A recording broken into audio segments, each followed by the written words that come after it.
When it comes to crosshairs, many people just make something that looks neat without understanding what the differences in a crosshair really mean.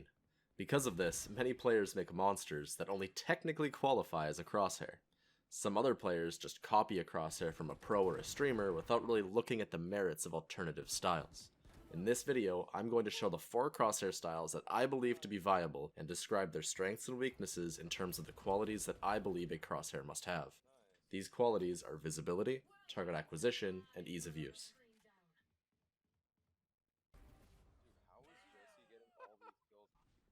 I'm going to start with the obvious choice, the classic crosshair. 4 lines pointing towards a center gap.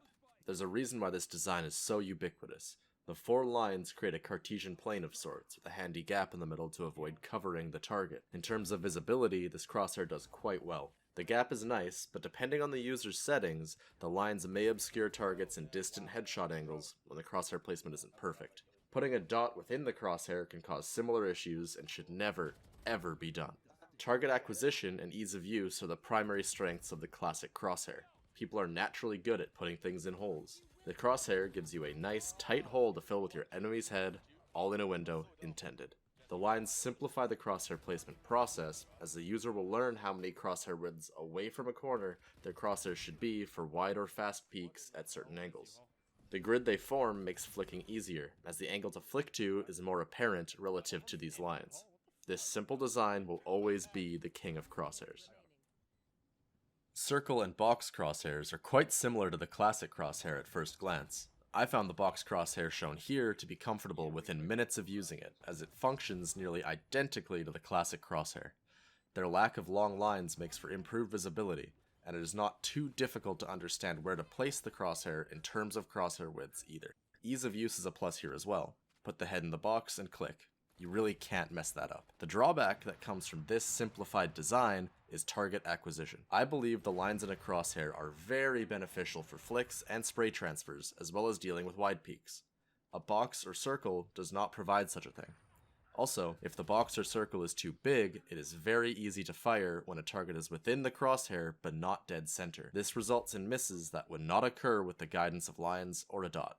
Unfortunately, a good circle crosshair is also not really possible in VALORANT, as you cannot round the outer or inner lines. One could only use a center dot, make it transparent, and then show only the outline. However, the outline color cannot be changed, and a black crosshair is very difficult to see and use.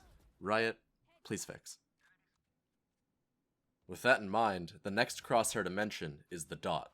Pure simplicity and class, the dot crosshair is the easiest crosshair to use. If the dot is on their head, you click. If it isn't, you don't. There is never a question of if things are lined up correctly, or if the center of the crosshair is on the neck or the head. However, the dot brings visibility issues, as I alluded to prior. A large or medium-sized dot will fully obscure your target's head at a distance, creating a very difficult situation, especially if they are at a headshot angle. Dots that are small enough to avoid this issue can be difficult to visualize on the screen at all against certain textures depending on the color. This could theoretically be fixed by tweaking the opacity, but that brings a whole new suite of visibility problems. I believe the dot is a very strong choice for players who want to move fast and hard and don't intend on tap shooting a vandal across mid of ascent every round.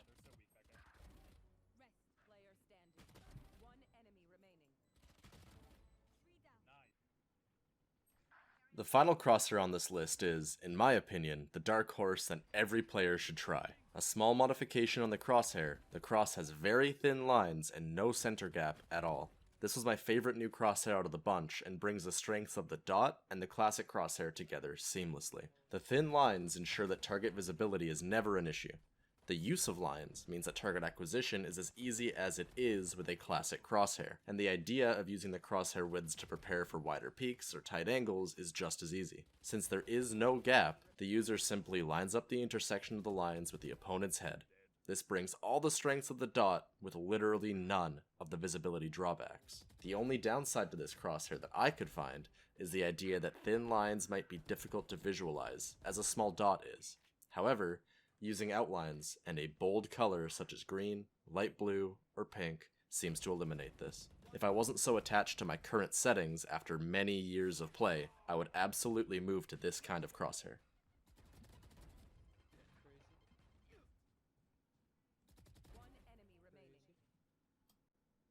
And there you have it, the 4 kings of crosshairs. If you use a different one and that works for you, that's cool.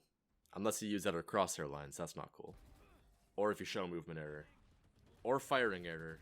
Or use any color that isn't green, pink, or blue.